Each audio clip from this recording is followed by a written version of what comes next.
Hey, welcome to the Fielder and the Fan. I am the fielder, Adam Rosales.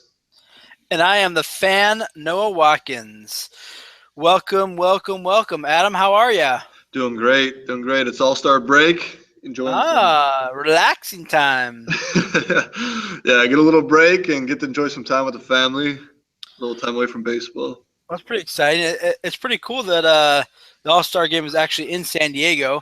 Obviously, you're not there. I But am in San Diego, but I'm not at no, the All-Star I game. mean, obviously, you didn't go to the game. I'm saying.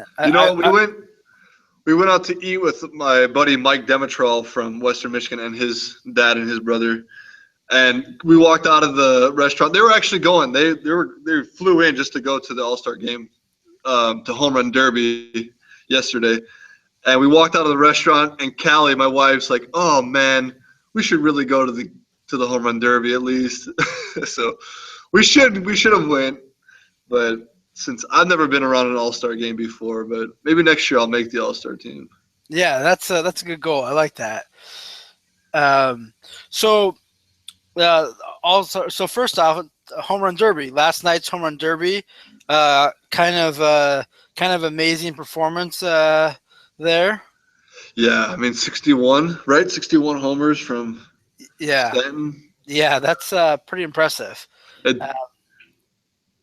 think it dwarfed our hometown hero, Will Myers, but it did a little bit. That's pretty. You're pretty excited that Will made the All-Star game. Oh man, I was so pumped. He's having such a great year, and just seeing how well he's been hitting. I mean, I've been rooting for him all year long. It's cool to see. Like, I'm really close to Will. He's probably the closest teammate that I have, and I've been rooting for him. And he's it was really neat to see him. He did a clinic with you not that long ago, right? That's right. Yeah, we did it at the Brickyard Cages here in San Diego. We had about 50 kids that came out and just gave them a couple of the drill challenges from baseballutility.com. Very cool. And Will was more than accommodating to go do that with you. Yeah, man, he's so down to earth. He was super chill. He actually wants to do a camp out in North Carolina. He wants me to come out there and do a camp. And they actually put on a wiffle ball tournament in the off season, a big time wiffle ball tournament. And they're really serious about this tournament that they run. Oh, nice. But so very cool. It'd be cool to do that again with him. Yeah, he was very willing to help me out and help the kids out. That's awesome, man. Wiffle ball, man. I can get on board with a little wiffle ball action. Yeah, I think you'd be all right, Noah. So, a couple questions about the All-Star game. As a player, how do you feel about the rule that this game means something? That the winner of this game has home field advantage. How do you like that rule? Do you not like that rule? What are your thoughts? I like that personally. I mean, I've never been in an All-Star game, but I think it gives the player something to play for. It's not just, all right, we're here, cool, there's nothing to play for, let's get back to the season. This is, all right, if we win and we make the World Series, then we're going to have home field advantage. That's pretty significant. Yeah, I agree. I go back and forth about it personally. I like it for that reason, but I also at the same time, it almost stinks because it's not determined by the team, the actual individual teams, right? So imagine you're the World Series and you have the best record in baseball, and a team that came through on the wild card and made it to the World Series, and they get home field advantage based on the fact that the All-Star game. I don't know. I go back and forth on it. I can see why that could be hard to swallow at the time. Yeah, but just to respond to that, I think it's like I've always rooted for the AL. So I've been playing for the Oakland A's, the Texas Rangers. I've always rooted for the AL to win the World Series. No matter who's in it, it's gonna be I'm rooting for the American League because I've played against those guys the most, and I feel kind of partial towards the American League anyway, even though I might not be in it in the World Series. And you are a National League player right now. Yeah, but of course, and now that's why I'm rooting for the National League team to win. Yeah. The Padres were more than 15 games out of first place, I think.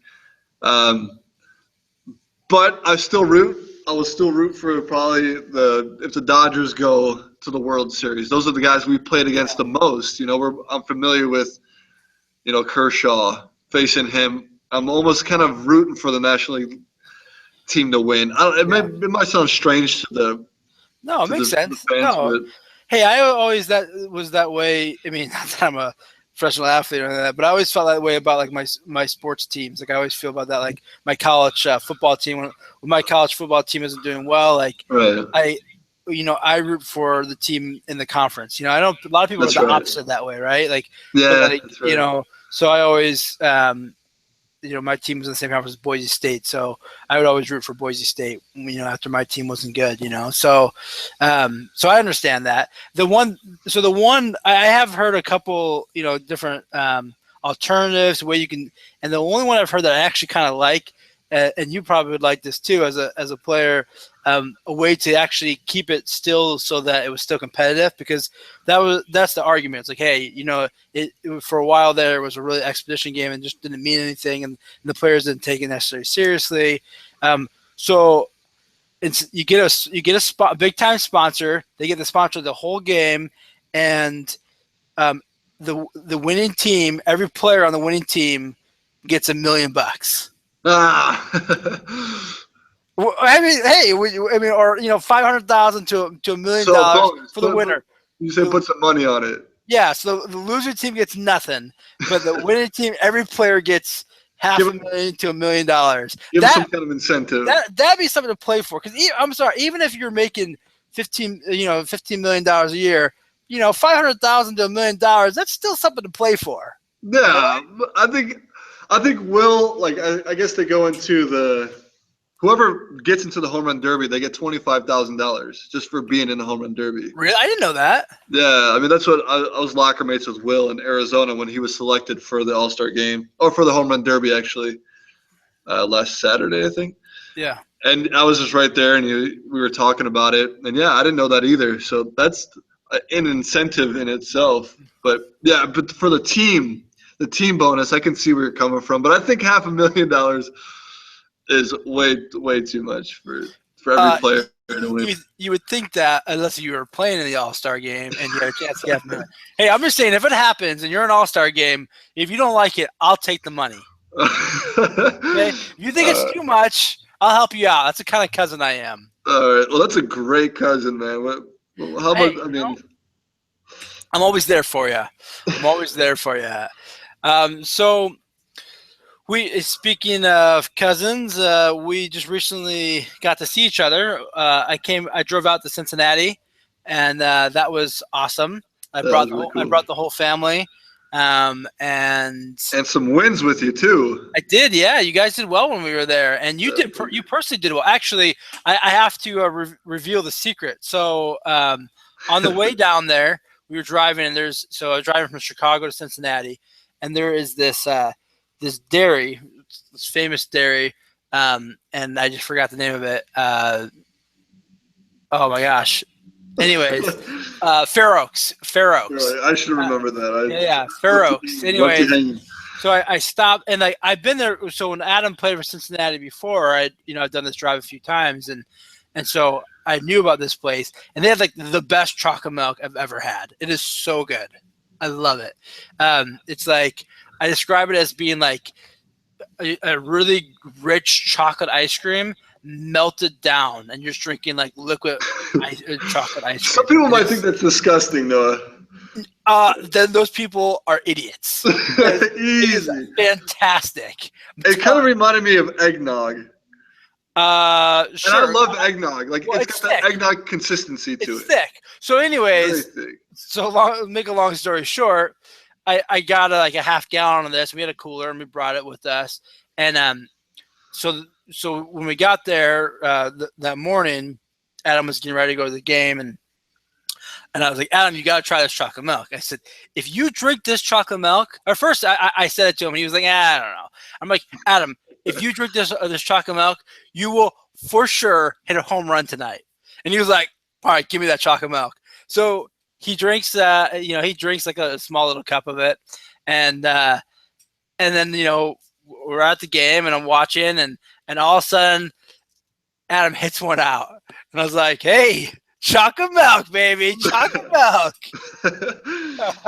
Yeah, I came around the bases, and once I get to the dugout, I thought about it too. I'm like, oh my gosh, the chocolate milk worked. Yeah, dude, I told you. So what do we do the next day? We got you made me take like a bigger cup. Because what I said, because actually later in that same game, Adam actually hit one to the warning track.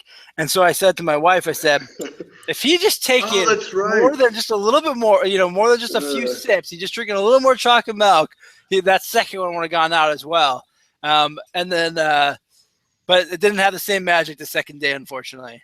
So, yeah, man. If it had, I would have like found a way to get that shipped to you like every day before every game.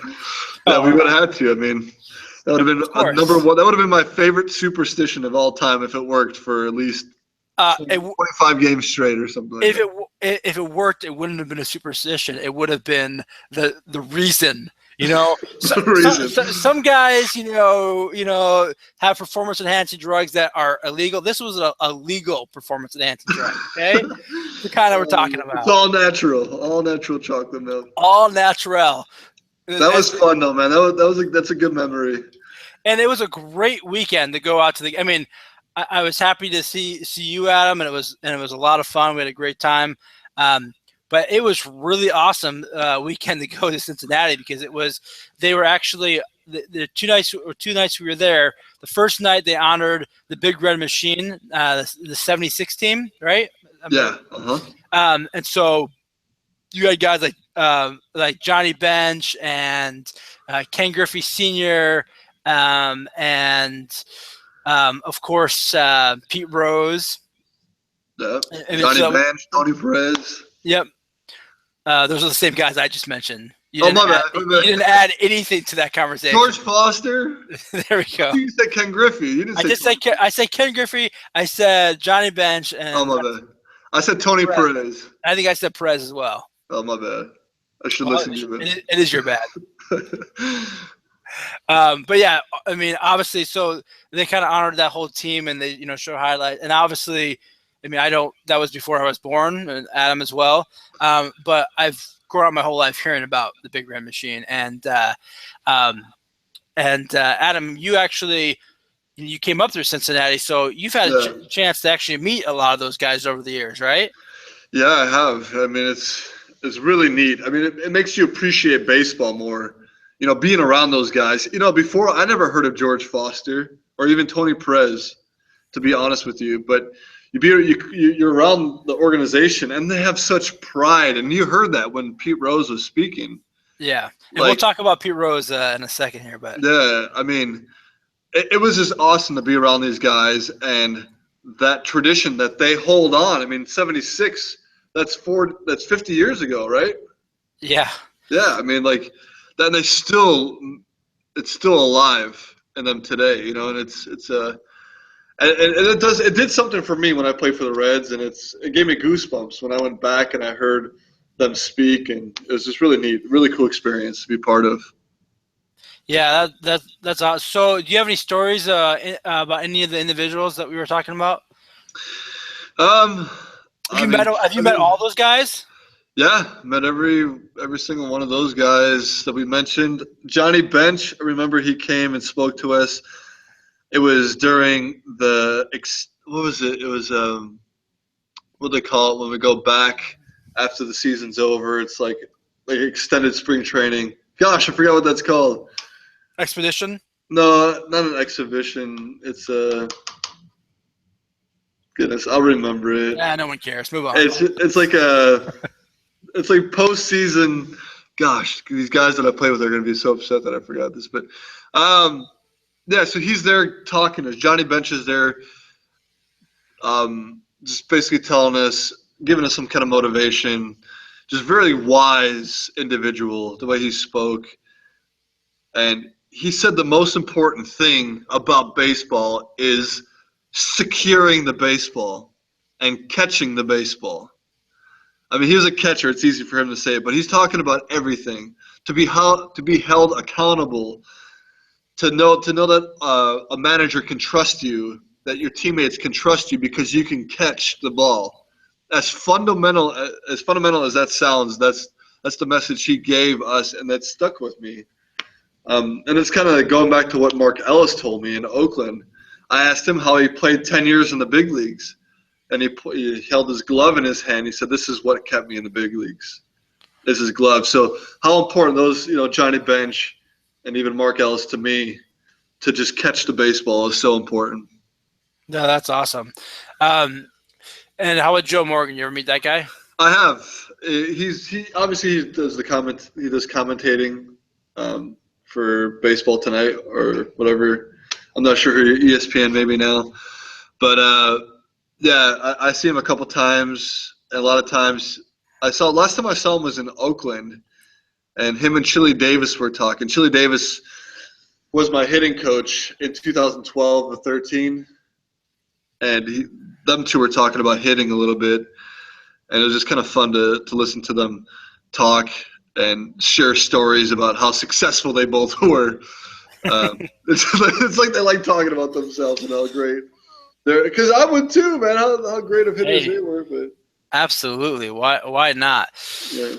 So the second night they actually inducted Pete Rose into the Cincinnati Hall of Fame. Likely the only Hall of Fame that he will be entered into, but at least within our lifetimes or his lifetime, I should say.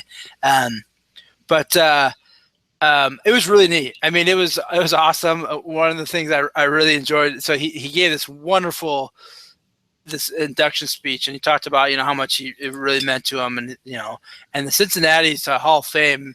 For those of you who have gone to, those who haven't, it is really an impressive Hall of Fame. I mean, they do a really great job of documenting the game. They're one of the older teams, and they have a beautiful snapshot of the history of baseball. And so he talked about that, and what it meant, him being from Cincinnati or from the area, and so that meant a lot to him. And he also talked about a few times, waiting, the 30, 40 years he's waiting to get into that. I've waited long enough. Well, music, you taking my thunder. I don't, yeah. No, go ahead. So go ahead. So yeah, that was, so he was talking after about, 10 minutes or so, music came on. And it kind of it wasn't like blasting, but it was light in the background. And in the first 5 minutes, he just completely ignored it, right? I mean, he talked for another 5 minutes, and then after about 5 minutes, he says, "Well, I guess that music means that I'm supposed to stop talking, but you know what? I don't give a damn. I waited 40 years for this. I'm talking as long as I want." That's right. The whole stadium. Oh, cheered! Everybody loved it. It was. I know Cincinnati people are just in love with that man. I mean, I knew that before that weekend, but that weekend, I mean, absolutely ingrained them around. You can tell how much the people of Cincinnati love Pete Rose. I mean, how much he supports the team too. He also made the comment to the fans, because the whole stadium is packed. Yeah. I don't remember that ever being that packed when I ever played there. It was both those nights were sold out, and Cincinnati doesn't sell out games very often. That's right. They don't, obviously, but over the last couple of years they made the playoffs, and I'm sure it was a full house. But I don't remember ever being that packed. But he made the point to support the Cincinnati Reds. He was reaching out to these fans that were supporting him in his endeavors, and just to support the Reds right now. They need him, and it was kind of neat to hear Pete Rose have the modern Cincinnati Reds back. Yeah, that was cool. I liked that as well when he did that, and I thought the whole thing was great. I thought that he did a really good job. It was really neat to be there. I kind of. Anyways, it was great. I really liked it. And I was gonna make a joke, but then I decided better against it. So I don't want Pete coming after me. I don't want Pete coming after me. So I'm sure he listens to our podcast all the time now. I'm sure he does. I mean, hey, Pete, if you are listening, I want some of that cologne that you gave Waddle from ESPN 1000. So he's a big Cincinnati fan, and they had him he had Pete on the Rose, and Pete sent him on the show, and Pete sent him his cologne, his musk. I want to smell like Pete Rose. I think that'd be awesome. Just saying. So Pete, send me a bottle, all right? Anyways, so we're doing something different this week. We got a new segment. We asked our fans, our many fans, to ask some questions to Adam, and you're gonna get some answers from Adam. And I'm excited for this. Yeah, and you're gonna get some of my feedback, whether you like that or not. But I am technically the co-host of this show, so I get to talk about. So the first question is from Jimmy LJ55 Sweet Mama 10, and he says, Adam, how is it that you have such an amazing cousin? I mean, how can you be born so lucky to become a Major League Baseball player and to have a great cousin? Nice, Noah. I like that. Yeah, it's a good question, right? Okay, that wasn't a real question. It's all in the blood, Noah. That's all I gotta. That's right. Cousin. Yeah, exactly. So funny, dude. Let's get to the real questions now. All right, fine. All right, so this is from. Well, that would have been from somebody, but here we go. This one is from.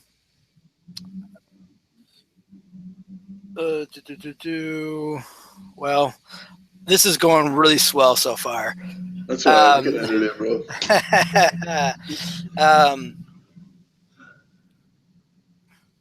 I can't see this guy's name.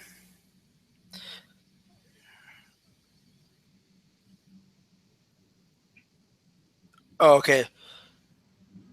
No, I can't. Adam, the first question, I can't see the guy's name. I would love to hear. Well, there's a picture before. There's two pictures that I sent of the screenshot. I know. The first one is where that question is on. No, then it's the second picture or whatever. Here, I'll get it to you. We'll get this right.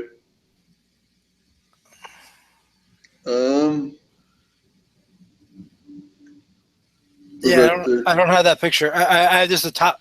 That one I only see That's the right. spot. I apologize. Let's get it. Here. Is it It's Joshua Austin DDS? Yes. Oh, you had me write that down before, but yeah, I didn't. I have it written down here. I'm sorry, but it was not on my screen. So just say this. This is the first question. All right. So, all right. Here's the first real question, I suppose. My question was pretty real, but I guess I can't ask my whole question. So this one is from Joshua Austin DDS, and this is from Instagram. And he says, I would love to hear your thoughts about shifting and whether or not you think it is an advantage. Seems as if everyone shifts on almost everyone now. You play multiple infield positions, so does that make your life harder when you have to bounce all over the field from batter to batter? Yeah, that's a good question. It does. It's really difficult for me playing different positions and knowing exactly where to shift. I mean, I look into the coach, Eddie Rodriguez and Glenn Hoffman. They're telling us where to position ourselves. I look over the sheet because they have a sheet that they put in front of our lockers every game for every pitcher.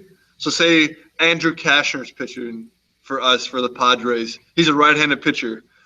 I have to know how many steps each way I have to take. If Kyle Seager's hitting, I got to shift, or if Justin Turner's hitting, I got to shade the middle, which is like 4 steps from the center position from straight up. So, and I have to know that if I go over to third base, if I go over to shortstop, if I'm playing first base or second base, I have to know where to position myself and where straight up is.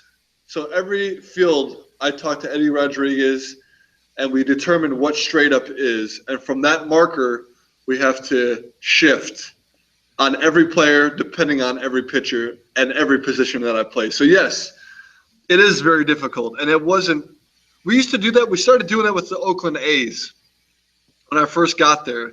And Mike Gallego was really good with that. He was the infield coach. And he would always position me and would always tell me to make sure I know where my outfielders are too, because you have to – not only do you have to know where you're shifting, you've shifted so far – that you've now kind of invaded the outfielder's position too at times.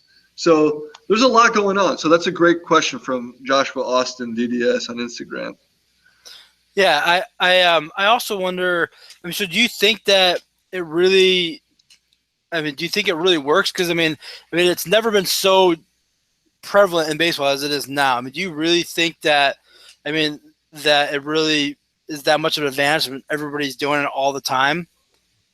Yes, to play defensive like that, yes, I do. I mean, I see the way that guys shift me. So yeah, actually, that's the next question: is how do you play it? So I mean, like the Rockies, they play the second baseman is behind second base. The shortstop is in the 6-hole. Third baseman's like on the line, and the whole right side of the infield is open. And it's so frustrating because I should just hit it over there. But even the first baseman is way off the bag too if he's fast. And Mark Reynolds for the Colorado Rockies is pretty athletic, so he gets back over to first base pretty easily. So yeah, they're shifting me way over, and I've hit 2 of them this year. That would have been base hits up the middle, and they're just standing right there, right behind second base. And if you get 3 more hits a week, you're hitting 50 points higher. Yeah. So that's a little frustrating. And then once you get that hit up the middle, it's kind of like, all right, you kind of build off of that. But once they snake me from that hit, it gets a little frustrating.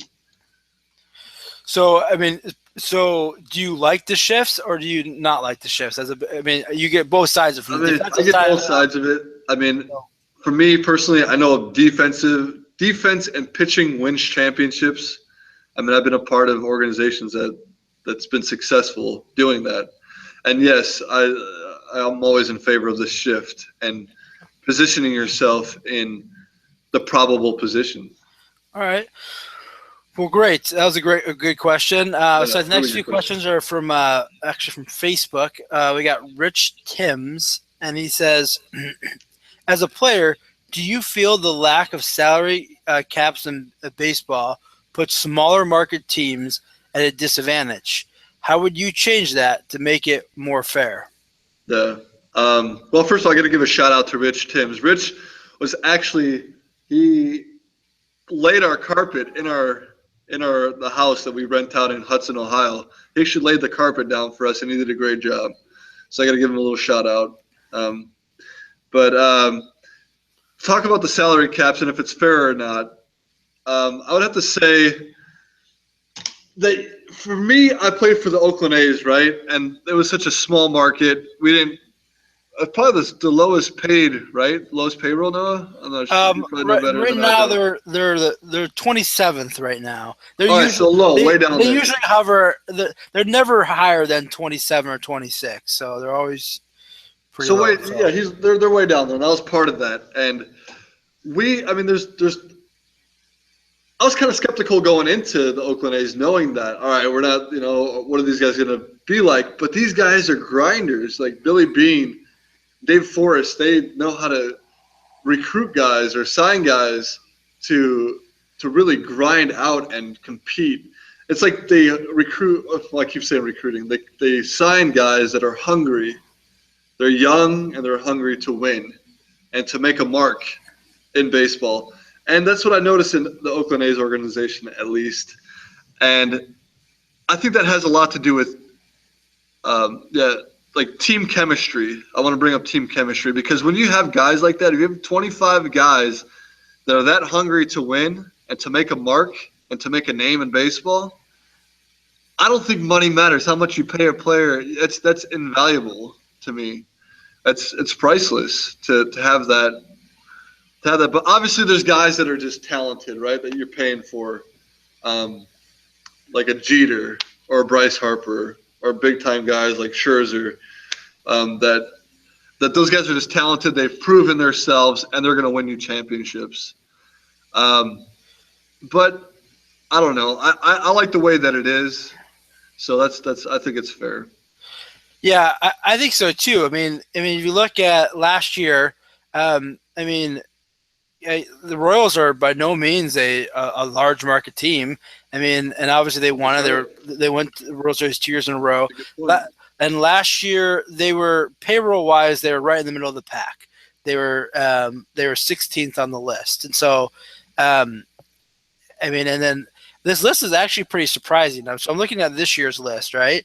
And so, what's your guess of the team who's number one on the list? The Yankees. The Yankees are number 2. Number 2? Yep. What the heck?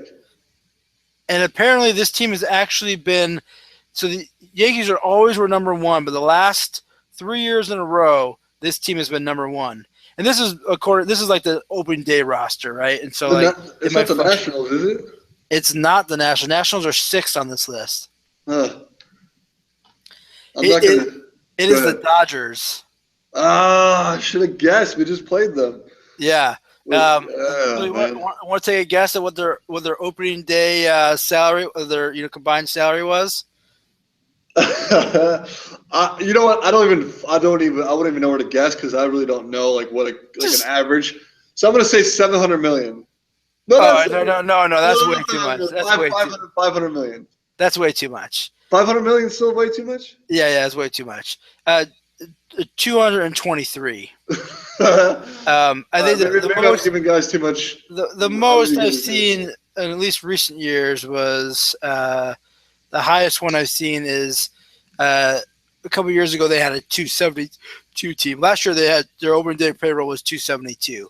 Yeah, see, that was way off. But the average salary is for the Dodgers is 7.5, just under $7.5 million is the average salary on their team. That's crazy. So, I gotta get on that team, Noah. Yeah. Well, okay. So now, I'm just kidding. What team do you think? This is another point to. I think that is in our favor for it being, not completely unfair. Is who do you think the team the 30th team on the list is? Who has the lowest salary? Well, you said the A's are 27, right? Yep, A's are 27, so it's not the A's. So the Twins. It is not the Twins. The Twins are 24th on the list. Oh man! No, sorry, that's the Twins are high. The Twins are 18. Oh really? I always thought of them as like low budget team. I think they've fluctuated over the years. The Giants low budget, man. Not Tampa. Tampa, the Rays are the third lowest. Third lowest. Who the heck is the lowest? Hold on. Let me keep guessing, man. Pittsburgh is actually 25th on the list, which is another team that's a good team, and they're lower, so that's another case for us. I'm thinking about small market like cities. Honestly, Houston? they're actually it's Houston, but Houston's not actually a small market. Houston's actually a pretty big market, but yeah, it's Houston. Yeah, that's right. They're big. It's 69, just a little over 69 million. So their average salary is basically is just under 2.5 million for average salary, which is a big jump difference between. That is huge. Yeah. The team to me that's the most surprising on this list is the Chicago Cubs. I thought they'd be like right there, top top 3 or 4, right up there with the Yankees and the Red Sox. Right. But they're actually the Cubs are actually 14th on the list. Yeah. Now that's going to drastically change in a few years when Rizzo and Bryant and Schwarber and all those guys are due the money, Yeah, those guys came up to the organization though, right? Yeah. None of those guys were drafted by. Well, actually, Bryant was. Bryant was drafted. Well, I think he was. I think all the other guys were actually trades. Rizzo. I mean, like basically when when Epstein came in, he traded for a lot of really great young talent that was in the minor leagues. Their minor leagues. They're still really good. They had a guy. They had a kid at the Futures game yesterday who, like 20-year-old kid. He got signed out of I can't remember one of the South American countries or not South American, but Latin America countries. That was he got signed at age 16, so he's been in their system for a while now. But he's like 19, and he had a monster home run the Futures game yesterday. So and he's only low A, and most of the guys in the Futures game are double A or even triple A. Yeah. So that's cool, man. So, but not off topic. So anyways, that surprised me. So, but that's a great question. So yeah, that is a really good question by Rich Timms. All right, so this one is from Laura Michaels. Says, when you get into a tense situation at the plate, what do you think about to stay relaxed? Well, it's a great question from Laura Michaels. She's actually here in San Diego. She's actually a teacher at ABR Oaks here, ABR Oaks Elementary. And so I know Laura pretty well. But to stay relaxed at the plate in a tense situation, this is going to sound funny, but what's helped me is to hum a song. Nice. To hum one of my favorite songs, or to. Do you hum your walk-up music? No. That's a secret. What song I hum? What? A secret that you're going to reveal right on this show, right now. No, man. Can I take a guess? That's personal. That's more personal to me. I'm gonna plead the fifth on that one. Okay, fine. But you know what? I'm gonna go ahead and I'm gonna tell everybody what it is. Okay, go ahead. Bop by Hanson. Dude, you got it. Bop. Yeah, I know. I know. You're a big Hanson fan. No, you're way off, bro. But thanks for guessing. No, it's got to be Hanson, or maybe it's. I know what it is. It's I like big butts. All right, this is a family show, okay? Hey, I'm just saying that's a family. No, maybe not. Okay. No, all right, yeah. So that's one way I do. I relax. To ease the tension. I literally hum a song to myself.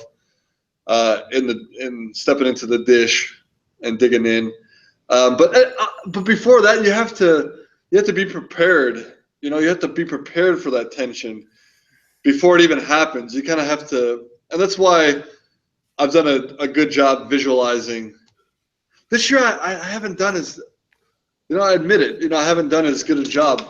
I should visualize more. Like I would lay on my back and find a quiet room and just kind of meditate and visualize certain situations like that before it happens. And I've done it in the past a lot when I was coming up to the minor leagues. I've done it the last few years, but this year maybe that's why I'm not hitting as well. Maybe I need to calm myself down before it actually happens. Or drink more chocolate milk. That's the key. That's how I calm myself down in tense situations. I like it. All right. So this next question is from Jim Vander Roast. I hope I didn't slaughter his last name. Yeah. Oh, Jim, very well. So what were you and your family thinking about when you were bouncing? Oh, that's the thing I was going to answer. But, let's go for that. Sorry. I'm just going to repeat that because I messed that up, Adam. That's fine. Yeah. Do you want to do that one or just want to skip that one? No, you're fine. Just go right into it. All right. No, but that wasn't skip it. That wasn't the one I wasn't going to do. We've covered that before, I think. Yeah. Sorry. That's a great question, though. I mean, obviously, anyways, it's about the Oakland and Texas. Yeah, going back and forth. Yeah. Yep. Go listen to one of our previous podcasts. We've talked about it a couple of times. Anyways, the one I was going to was from your long lost cousin, Derek Rosales. Yeah, we're somehow related, I'm sure. I'm sure. I mean, he's not like your real cousin, like this guy, but maybe Derek Rosales. Yeah, I'm sure he wouldn't. He probably wouldn't ask for the 500,000 if I ever made the All-Star team and I won the All-Star game. He probably wouldn't ask for that like you did. So yeah. He probably also wouldn't ask to get paid for doing this podcast either. But oh man. All right. Anyways, like, oh man, what's Derek's question? This question, Derek Rosales, what do you do to cope with being away from your family at extended periods of time while on the road? That's a great question, actually, because that's the toughest thing about playing baseball for me, especially now that I'm married and have 2 kids. It's the toughest thing to really balance out my life. But me, I like reading a lot. I like reading books. I like playing guitar. I like writing, talking to family. Thank goodness for FaceTime now. But this year, we've started the baseball utility program that I've actually coached kids online, and they send me their videos. They said they record themselves doing my drill challenges. They send me the videos, and I do a checklist for them. And that's where I put my time into now, and that's helped me out a lot. Kind of, there's a lot of downtime that we have, and it's kind of helped me stay productive. And I really enjoy doing that. So besides reading and playing guitar, talking to family, baseball utilities really helped me out a lot. Nice. Awesome. This last question is from Brent Weimer. Yep. No, Brent really well. When a pitcher is throwing and his fastball reaches 102 miles per hour, can you tell that this pitch is seriously moving? Or do all fastballs feel the same no matter what speed they are tracked at? I can answer this question as being a guy who likes to frequent the batting cages. Absolutely not. Oh, I'm just kidding. No, I'm not qualified to answer this question. All balls look like they're 100 miles per hour to me. Like a kid can pitch a 40-mile-per-hour fastball. To me, it's 110. So, all right, that's a great question. That really is, because a lot of people think that the guy throws 95. It's got to be tougher to hit than 88, but that's not true. Because there's guys that throw 88 miles per hour. You think of Chris Young. I know I faced him when he was with the Mariners. And he throws 88, but he's tall and he's got a very unique release point, and he hides the ball really well. But his release point is way out in front, and his 88, honestly, it's sneaky. And it looks like it's 94. And I'm not even exaggerating. To me, it looks like a 94. He locates well. He knows how to pitch. There's guys that throw 95, 98, and the ball, it's right there. They lay it right there over the plate, and it's straight, and it doesn't look it's not as tough to hit. I mean, I got to face Chapman. We faced the Yankees the last homestand, and he's throwing 100. He threw me a pitch. I think I looked up at the radar gun. It was 99. He might have thrown 100, but that guy, he was more sneaky. Like 90, it's really true. He's got a delivery that's like kind of really, I don't know. It's kind of like he widens out. He exposes his arms. He gets big, and then it just shoots out really quick. It's pretty straight, but it's heavy. It's a heavy fastball. And then he threw me a decent changeup to back that up. Right? If a guy just comes out there just throwing 98, 99 all the time, you're going to get a fastball, and he doesn't have a good slider, that matters, so it's a little bit easier to hit. But then again, I back up and I say some pitchers have heavy balls and some pitchers don't have heavy balls. And I think that has to do with the spin rate, all these analytics that they have now. They can measure how fast the ball spins. Like the guy on our team, Quackenbush, he's got a fast spin rate. and that's what he only throws 91. But because he has a fast spin rate, he's harder to hit. And that's just an example of a heavy fastball and not a heavy fastball, like a lighter fastball. But I don't know if that answers the question of the difference. I guess it does. It does answer the question. There's a difference, and sometimes it's not for the better, you know. Yeah, absolutely. No, at all. Seriously, when I went to Louisville, they have the Louisville bat factory there, and one of the displays they have, and they have like a museum, and one of the things they have is they have like a pitching machine that's in a glass case, and you can like stand behind, and you can see what it looks like to see like a 98-mile-per-hour fastball or whatever.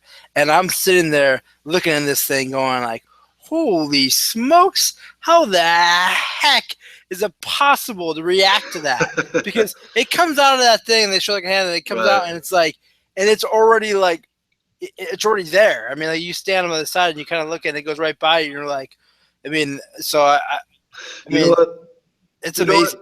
It is amazing, and that's what I have to remind myself all the time. That's what I've been doing lately to kind of get my confidence back up, is that I am well trained.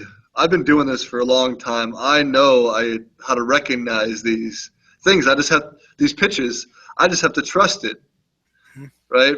And I've talked a lot, and this podcast is actually helping today because I'm actually thinking a lot more about hitting in the right manner. I'm not thinking about the results. I'm thinking about how I process and how I can trust myself more. And now the pitches, I want to add to your experience in Louisville, the pitches that I recognize, I don't recognize a baseball, right? You don't see a baseball. You see a shape, right? If it's a fastball, it's more of a circle. It's a quick circle. If it's a slider, it's more of an oval. You know, so you get that. It's kind of like it breaks like towards. You're gonna see it break, and it kind of like it's more. It's not a perfect circle. And if it's a sinker, it's more oval too, right? And you gotta pick up these shapes a little bit after the release point.